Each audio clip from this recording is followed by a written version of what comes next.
So ayun, what's up mga kabarda? Good evening. Bawal na maingay. Maingay.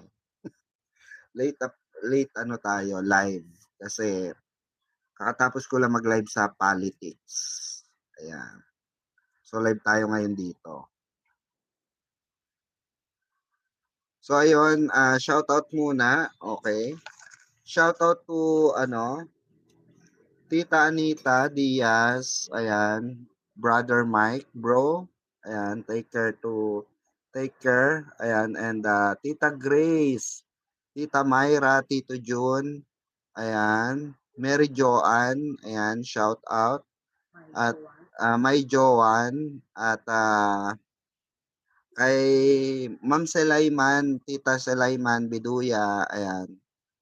BRS family shout out. Ayan. Tita Divine of course, ayan, kasama natin sa sa Clark, Pampanga.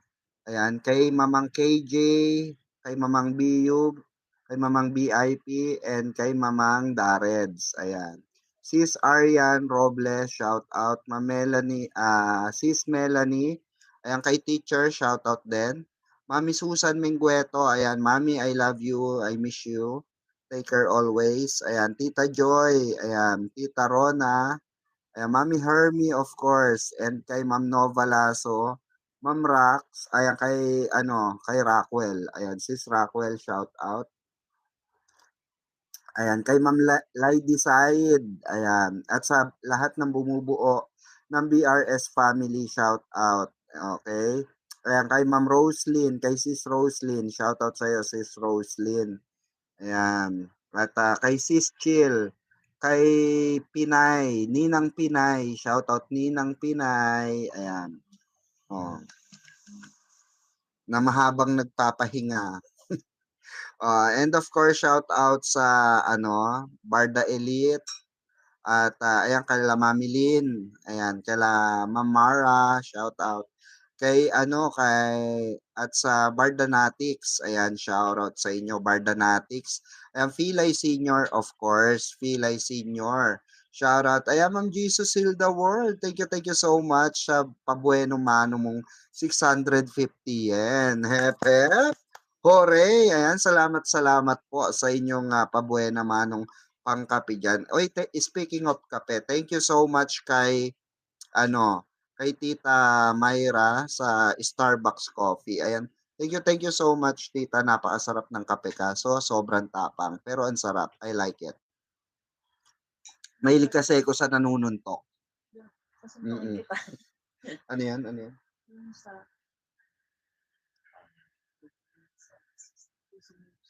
Mm.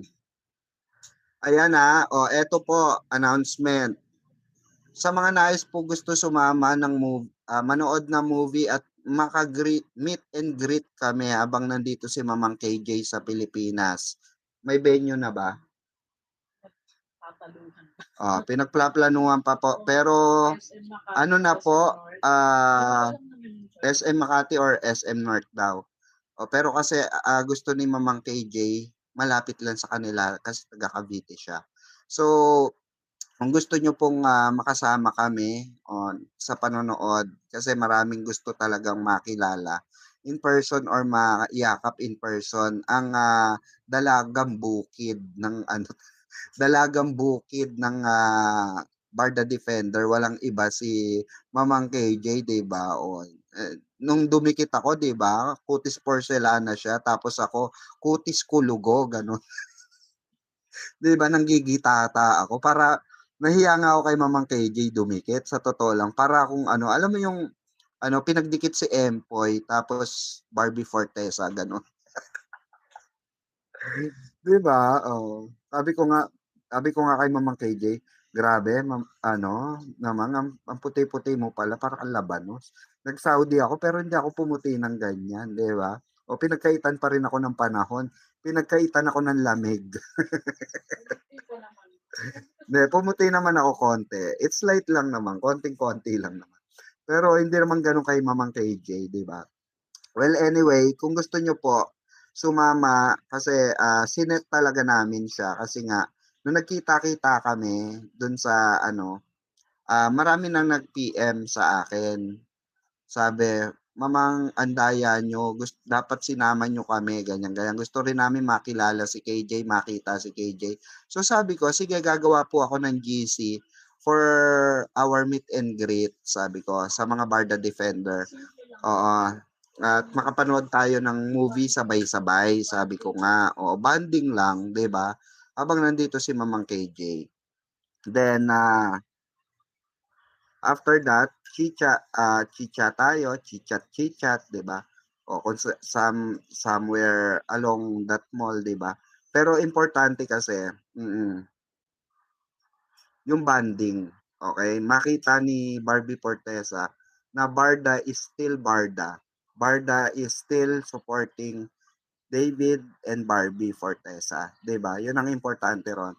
So, ayun nga, after that meeting, oo, kaya nga natatawa ako kay Jim, nangingialam pa sa atin. Ano, kay Jim Panot, pala desisyon. Gusto niya, siya masusunod kung kailan tayo manonood. So, ano yung schedule natin? March 14, 16. March 16 po, ayan. Okay? Bawaw Makapogi na tirador ng bayabas. Ay, bayabas ng saging pala. Oo, huli ka balbon. Oo, kala mo ha, takas ka kay BPM. Napanood ko video mo. Naglalaway ka pa ha? Oo, sa mga nais po makadate si Bawaw Makapogi, just contact me. Okay, para mai-blind date ko po kayo sa isa sa mga may lahing Chinese kagaya ni David Licauco na may lahing Chinese. Si Bawaw po ay may lahing Chinese. Bakit? Diba? Lahing Chinese po 'yan. So kung gusto nyong mga business minded, ayan, pwede ko kayong i-ano kay Bawaw Makapogi. 'Di ba pangalan pa lang, 'di ba? Tumatahol na.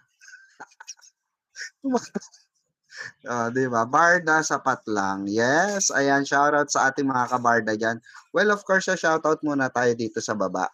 Ayan, once again, Ma'am Jesus Heal the World, thank you so much sa inyong munting palipad, sa inyong pabuena mano. I miss your yen, tita. Ayan, thank you po. Good evening, Mamang. Ayan, Sis Rockwell, shout out. Ayan, Shonical, shout out. Silent viewer here from Japan. Ayan, oo, ang dami natin talagang silent viewer from Japan. Good evening, Mamang Pickles. Ayan, happy Barda Day. Ayan. So, shout out po. Ayan, see you bago kaya umuwi, tita, Sulaiman Beduya. Ayan, see you on Sunday. Na-chat mo na ba, tita? Sa Sunday. And good evening po. Ayan, good PM, Madam Pickle. Thumbs up dan. Tanong mo kung kung gusto niyang oo, Sunday na lang. Good evening, Mamang Pickles. Happy Barda Day. Ayan, sabi ni Ma'am Florencia. Shout out po. Nieves Baldazano. Good evening, Mamang. Kamusta po kayo? At Barda, happy Barda Day. Salamat po. Oo, happy Barda Day pala, mga kabarda. Diyos ko, nalimutan ko, Barda Day nga pala. Happy Barda Day, mga kabarda, di ba? Oo, nasa kitchen ka kasi, mama. Kaya nga, Ma'am Catherine Beltran, shout out Kamusta Barda po? Sabi ni Ma'am Edelita Recanya. Ma'am Aida Figueroa, shout out po, happy Barda Day. Ayan. Oy, Ma'am Aida Figueroa, kayo po ba yung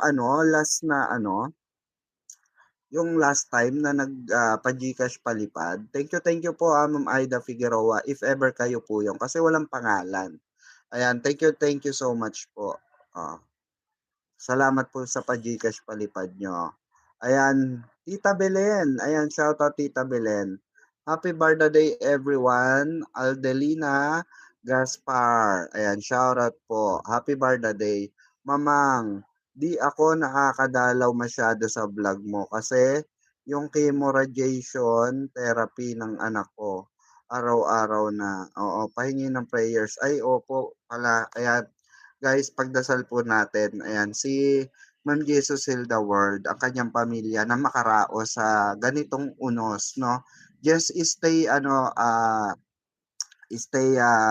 panatag, Madam Jesus healed the world, in Jesus name, gagaling po ang anak niyo, malalampasan niyo po 'yan, oo. Wala naman pong imposible sa prayer, 'di ba? Wala pong imposible sa faith. Maniwala lang tayo kay God na lahat ng bagay dito sa mundo ay kaya niyang, 'di ba, ibigay sa atin at kaya rin niyang alisin sa atin. So, 'yang problema po na 'yan na pinagdadaanan niyo, maniwala po kayo. Opo, gagaling po ang inyong anak. Dahil isang araw sa buhay ko, nagkaroon din ako ng trials sa anak ko. Dumaan din ako sa ganyan na nagkaroon siya ng nagkaroon siya ng sakit sa balat na hindi namin malaman. Even ang doktor hindi niya malaman kung psoriasis or ano, basta sakit sa balat. Pero yun nga, naniwala lang ako na gagaling ang anak ko. All of a sudden, after that day, one day miracle, nawala lahat. Na parang walang marka, as in walang bakat ng ano, peklat at all. 'No, at, ano po, don't worry, Ma'am Jesus Heal the World, always naman po kaming ano, nagpe-pray po sa family niyo na malampasan niyo po 'yan at, i-receive po ng anak niyo yung kagalingan galing po kay, ah, Lord Jesus Christ na maging, ano siya, 'di ba, i-receive niya yung, ano, kagalingan, 'di ba? Oo, importante po 'yan. Salamat po, salamat. Oo, Jesus Heal the World, sabi ni Ma'am Maria de la Cruz. Ayan, shout out po sa inyo. Mm. Ayan. At ano po, pakatatag po kayo. Nandito na po ba kayo? Opo, Mamang Pickles, 1K po 'yon. Oo, nakidaan lang ako sa pamangkin ko na nasa Pinas kasi mamang hindi ako marunong, eh. Ayan, sabi ni ay, thank you so much, Ma'am Aida, Opo, na-receive ko po 'yon. Kaso sabi ko walang pangalan. Baka ano 'to, kay Ma'am Aida kako. Kasi 'di ba kinuha niyo yung, number ko sa comment section, ayan. Thank you so much po, ayan sa pa-GCash palipad niyo nung nakaraan. Thank you so much. God bless po, Ma'am Aida Figueroa. Thank you. At sa lahat din po ng mga nag-share ng blessings. Thank you so much po and God bless. More blessings to come po sa inyo at, ano lang tayo, good vibes and happiness, 'di ba, sa buhay. Hindi natin kailangan ma-stress, 'di ba? Dahil sobrang stress na tayo sa nangyayaring giyera, 'di ba? Sa nangyayaring, pangyayari sa taon na ito na grabe. 'No, ang daming mga kababayan natin ang affected nitong giyera na 'to and for sure tayo dito sa Pilipinas mararamdaman natin lahat 'yan. Pagtaas ng gasolina, ng bilihin, ng mga inaangkat na especially mga delata 'yan, mga ano, inaangkat sa ibang bansa, affected tayo especially yung mga nasa US, ayan, yung mga nasa Middle East, 'no, na nagpapa-cargo, nagpapadala ng kanilang ano, ng mga kanilang, ah, tawag dito, balikbayan box, okey, medyo maapektuhan 'yan. So ipagdasal din po natin yung ano mga kabarda, ipagdasal din po natin hindi lang ang barda, yung nangyayari dito sa ating mundo, 'di ba, na nasa ano na, nasa paghuhukom na, okey? Nasa ano po 'yan, aminin natin sa hindi, okey, nasa Biblia po 'yan, okey? At, eto na yung, tinatawag na malapit na tayo, 'no, malapit na. Ako kasi ano, relihiyoso rin ako. Pero ano, ipagdasal natin kay Lord na 'wag naman sana, 'di ba? Pero eto na po yung nakasaad sa ano, sa Biblia, 'no, na parating na ang doomsday. At, even si Nostradamus ay na-predict ito way back, 100 years ago, 'di ba? So, marami ng pangitain. So, sana 'no, ipagdasal natin malampasan ng ating, ano ito, na 'wag matuloy ang World War III. Actually papunta na tayo ro'n pero pagdasal natin 'di ba na 'wag mangyari. Sana, makuha pa rin sa maayos na pamamaraan, hindi puro sa bombahan, 'di ba? So, ano natin, kasi binomba na ang Israel, binomba na ang Jerusalem. So, isa na 'yan sa ano, nakasaad sa propesiya, okey, sa Revelation, 'di ba? So, I'm sure medyo naano kayo, 'di ba? Kasi habang nanonood ako ng balita, hindi ko maiwasan na kahit Barda Day ngayon, hindi ko maiwasan yung maisip or balikan yung aking mga nabasa, okey, sa Revelation at, sa Biblia 'no. Ito, yon Armageddon, oo. Tama si Ma'am, Edelita Racanya. So, natatakot din ako. Siyempre 'di ba, ah, marami ang, senyales na nagkakatotoo siya. Hindi kasi kung hindi totoo ang Biblia, mga kabarda, medyo biblical lang ako ng konti, para ma-realize din natin na ano, na kailangan talaga nating ano, magbalik loob sa Diyos, 'di ba? Kumilala tayo sa Panginoon dahil, nagkakatotoo yung propesiya, nagkakatotoo yung nakasulat sa Biblia, okey? Even ng Iran, even ng China, even ng mga ano, even ng mga Amerika, yung World War III na 'yan ay nakasaad 'yan, okey? Yung pandemya nakasaad 'yan, okey? So eto na yun at, sana hindi magtuloy-tuloy. In God's ano pa rin, in God's will pa rin, 'di ba? Pero kung gustong i-reset ng ating Panginoon, wala naman tayong magagawa, 'di ba?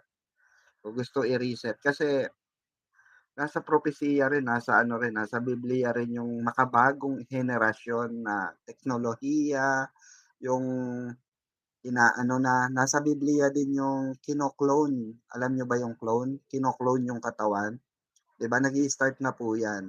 Yung utak, puso, pine-preserve, kinukuha dun sa namatay na tao at isasalin po sa robotic preservation. So pagka yun, lumabas na yon at, unti-unti ng inilalabas po yun, okey, sa Japan, okey, meron na niyan sa Japan. Especially Japan ang unang naglabas niyan, preservation, okey, sa mayayaman. Oh. Kaya po sana po i-ano natin, ipagdasal natin na 'wag magtuloy-tuloy ito. Pero naniniwala pa rin ako sa Diyos na 'di naman mangyayari 'yun, 'di naman gagawin sa atin ng Panginoon Diyos, 'no. At, kailangan lang talaga, oo, kasalanan din talaga ng pera 'yan, eh. Kasi nandiyan na 'yan, eh, wala na tayong magagawa, nasa sirkulasyon na 'yan. Go with the flow na lang, 'di ba? Kasi halos naman lahat tayo nagtatrabaho na ngayon dahil kailangan ng pera talaga. Dahil pera na, aminin natin sa hindi, pera na ang umiiral sa buong mundo, which is nagkakagulo rin dahil sa ganyan, sa pera, 'di ba? Nakawan ng mga likas na yaman, 'di ba? So, i-ano natin, magpakatatag tayo, 'di ba? Kaya Mami Susan Minggueto, good morning mami diyan. I love you. I love you mami. Sabi ni Ma'am Mariela de la Cruz, totoo po 'yan mamang. Oo, dasal po tayo mga kabarda. Yes, dasal po tayo. Oo, dahil, nasa Book of Revelation po talaga lahat 'yan. Oo, kahit basahin niyo po, itong gerang nangyayari na 'to ay nasa Book of Revelation. Even yung paggawa ng mga clone na katawan ng tao, nasa Book of Revelation po 'yan, okey? So ano po, pakatatag po tayo, especially kay Ma'am Jesus Heal the World, ano po, ano po namin, hangad po namin ang kaligtasan ng iyong anak at, ano niyo po, yung inyong buong pamilya malampasan itong ano na ito, suliranin na inyong, dinadanas ngayon, 'di ba? So, thank God dahil, meron merong magulang ang anak niyo na kagaya niyo po na never sinusukuan, never ano, gumi-give up para ilaban ang, pagmamahal bilang isang magulang sa kanilang anak. Suwerte po ng anak niyo na nagkaroon sila ng magulang na kagaya niyo. Sana all. Oo, kasi tayo naman, ako po talaga lumaki ko ng walang magulang sa tabi ko at, napakahirap. Pero mahal ko ang magulang ko, mahal ko mama ko, mahal ko papa ko kahit hindi niya ako pinanagutan before. Mahal ko sila kasi hindi ko mararanasan lahat ng ito kung hindi dahil sa kanila. So, dun palang blessed na ako. Binigyan pa lang nila ako ng buhay, blessed na ako dun, 'no? Good thing lang lumaki ko ng maayos, good thing lang lumaki ko ng, nasa right path at nakakilala ako ng mga tao na binigay sa akin ng Diyos para mabago buhay ko, 'di ba? Yun lang yun at, nangyayari talaga yon sa lahat. Parang barda lang, 'di ba? Parang barda lang. Binibigyan ka ng isang tao parang kay David, 'di ba? Sino bang mag-aakala na si David ay isang ano lang, 'di ba, nangangarap before. Sabi nga niya, ano siya, talagang ma-audition siya, even si Barbie ma-audition. Sino ba mag-aakala na yung sumasahod lang sa taping ng 500 per taping. Imagine, 'di ba? Nagsimula si David dun, na kung tutuusin kayang i-provide ng magulang niya yun, pero pinursue pa rin ni David yung artista, tsinaga niyang pumilas, tsinaga niyang mag-audition, 'di ba? Para, makamit yung kanyang inaasam. Ano po yung kanyang inaasam? Yung makatrabaho ang isang nag-iisang crush niya sa showbiz industry, walang iba kundi si Barbie Forteza, 'di ba, ng buhay niya. At nangyari, 'di ba, nangyari kasi pinagka kina ah, inano po, pinagkaloob po ng Diyos 'yun, 'di ba, na magtagpo itong dalawa na ito, 'di ba? At sila ang maging simbolo ng kasiyahan nating lahat, ng mga Barda supporter. Even yung mga may sakit, even yung mga nawawalan na ng pag-asa sa buhay, even yung mga, ah, nagki-chemo, even yung mga ano, mga, ah, bedridden na ang, kanilang kasiyahan lang binigay ni Lord sa atin ang barda para sila yung maging way kung paano tayo sasaya muli, 'di ba?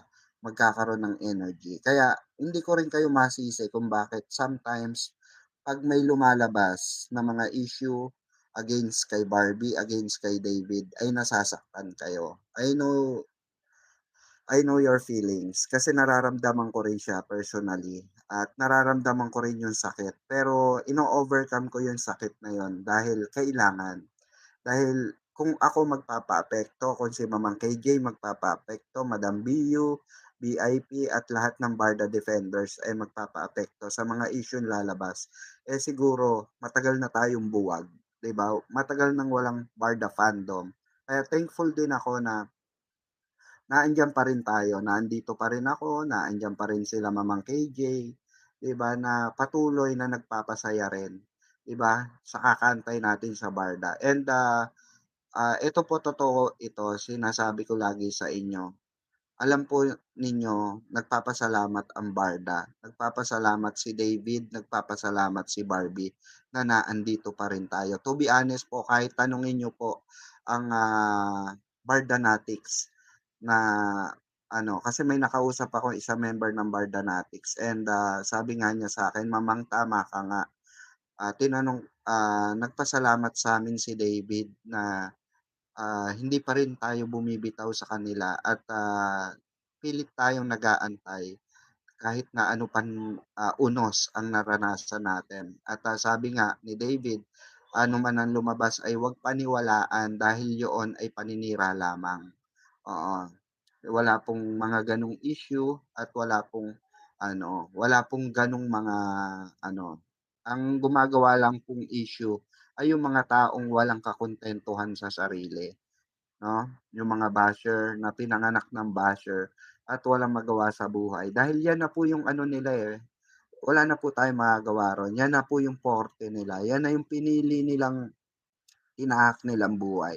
So, kahit sabi natin sa kanila na magbago sila, hindi na po sila magbabago. You know why? Kasi alam nila sa sarili nila, pinili nila yon, tinahak nila yon.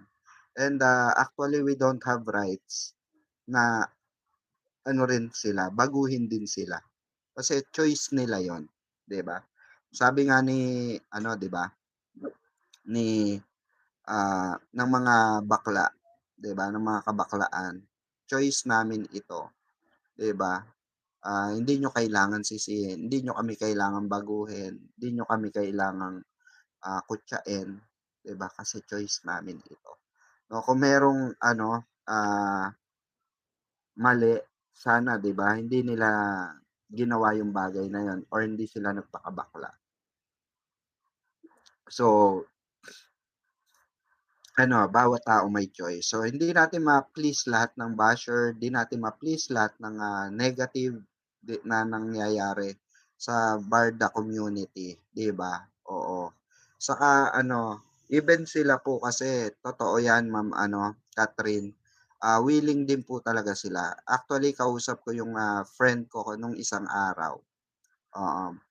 Ah, through Telegram. Sabi ko ano, wala na ba talagang project ang Barda? Totoo ba yung sinabi ni Tut? Kasi may nagsabi nga rin sa'kin isa, sabi ko, na ano, meron naman daw. Kaso yun nga lang, walang islat talaga. Tapos sinabi sa'kin ng friend ko na even sila, even sila ano, Pinky, nag-aantay din sila ng slot. Actually excited sila, sabing gano'n sa'kin. Yung isa sa kaibigan ko sa production, okey? So, sinabi niya sa'kin na, even sila nag-aantay sila ng ano, ng slot, nag-aantay sila kung kailan gagawin yung, para sa kanila. Kasi hindi na nga natuloy, na-postpone na nga yung kasi meron pa sila sa kontrata, promise. Meron pa sila sa kontrata na may mga ano pa sila, movie, teleserye, gano'n. Pero sabi nga natin is may mga bagay talaga na kailangan pinaplanong mabuti. Kasi nakakahiya nga naman kung hindi matatapatan yung MKAI, kung hindi matatapatan yung pulang araw. I know naiintindihan niyo yung pinupunto ko, 'di ba? Alam ko mataba utak niyo, alam ko lahat ng viewers ko rito ay nakakaintindi ng normal, 'di ba? Walang abnormal dito, 'di ba? Nage-gets niyo yung sinasabi ko. At, I know na makakapag-antay tayo in the right time kasi tapos lang, kakabongacious lang ng gastos ng GMA sa ano po, sa tawag dito, Encantadia, The Chronicles. So, hindi biro ang mga costume dun, hindi biro ang mga gastos dun, hindi biro. So, kailangan din makabawi, 'di ba? So, naintindihan ko yung punto ng mga kaibigan ko sa showbiz. Kasi galing din ako sa showbiz, so alam ko talaga yung process diyan. So, kung ano at ano man, hopefully, 'di ba, hindi rin naman nila sinasarado yung pinto kasi mahaba pa, marami pang puwedeng magbago. 'Di ba nga, sabi ko nga sa inyo yung NSD supposed to be canceled na siya, pero tignan niyo natuloy pa rin, 'di ba? Oh, natuloy pa rin ang NSD. Actually, kinanceled na 'yan. Oh, sinabi ko na 'yan January pa lang. Last year, January pa lang to February. Sinabi ko sa inyo 'yan na may na-cancel si David, ang partner niya hindi si Barbie, 'di ba? Sabi ko, itago na lang natin sa pangalan Jack and Jill. 'Di ba? Maraming humula nga sa inyo, Jillian Wards, kaya pero hindi ako nagsalita. Pero kasi 'yan talaga 'yon. Pero nakita niyo, 'di ba? Oh, natuloy pa rin. So, there's chance na mabago pa 'yan. There's a chance na, big possibility na magbago pa yung sistema kasi hindi pa naman tapos ang taon. Remember, wala pa tayo sa gitna ng taon, nasa umpisa pa lang po tayo, March pa lang, oh. 'Di ba, March pa lang, ilang buwan pa, March, April, May, June, July, August, September, October, November, December, 9 months pa, imagine. Tatakbo ang buwan, oh, 'di ba? 9 months pa po tatakbo ang buwan and, we don't know the changes. Kasi sa mismong shooting nga nagbabago ang eksena, mismong, sa taping nga nababago ang sequence, oh, ng direktor. 'Yan pa kaya? O sometimes napapalitan pa ang artista habang nagte-taping, 'di ba? Sometimes nagkakaroon ng problema during taping at pinapalitan ang director, ang artista, 'di ba? O ang, bida, 'di ba? So, nagkakaroon ng major twist pa rin, depende, 'di ba? So, pagdasal natin na, 'di ba, yung mga mahilig magtapos ng, magsalita ng tapos na mga basher, 'yan po yung mga literal na walang alam sa showbiz industry, maniwala kayo. Wala pong mga alam sa showbiz industry 'yan dahil hindi naman sila nakapagtrabaho sa showbiz. O like Jim Panot, example ko na lang. Meron siyang mga sinasabi na sure siya. Sinasabi niya sure siya. Pero ang ending, 'di ba, ano nangyayari? Ligwak lahat, 'di ba? Hindi tingnan niyo, marami siyang, sinabi na tapos, 'di ba? Oo, pinangunahan niya ang lahat ng bagay, pero tingnan niyo, 'di ba? Hindi lahat naman ng sinabi natin, 'di ba, nangyari, 'di ba? Oh, majority talaga ng, sinabi ko nangyari, 'di ba? Tapos, ah, yung mga issue na lumabas na nakalap din natin, 'di ba? Na-debunk naman natin siya. So far so good naman, 'di ba? So, hindi lahat 'yan may posibilidad na magbago. Kapit lang, kapit lang, 'di ba? Hindi, totoo. Mm. Yes po, sinabi ko na po 'yan nung ano, Ma'am Catherine Beltran, marami talaga. Even ang Viva nga nakapila diyan, even ang mga bagong production, oo, production film, marami. Indie film, marami. Pila-pila po ang nagdadasal kay Barbie Forteza ngayong taon. Even sa Barda, even pagsamahin sila. Kaso hindi talaga kaya ng schedule nila. Yun yung nagiging problema. Hindi po kaya ng schedule nila kasi hindi nila alam lalo na si David, oh, pa-participate ulit siya sa next na competition. So ano ulit siya, 'di ba? Tawag dun, mag-training ulit siya. And at the same time meron siyang mga commercial, 'di ba? Tad siya ng pumirma siya ng mga iba't ibang commercial, oh, ng mga panibagong kontrata. So tad si ano, kasi ang sabi sa'kin si David ay puro commercial, Tapos, pero ano pa rin 'yun, may mababago pa rin diyan, for sure, may mababago diyan. Abangan lang natin kasi nagpaparamdam na si David, nagpaparamdam na sila ng MK 2.0. So, siguro napag-uusapan na talaga.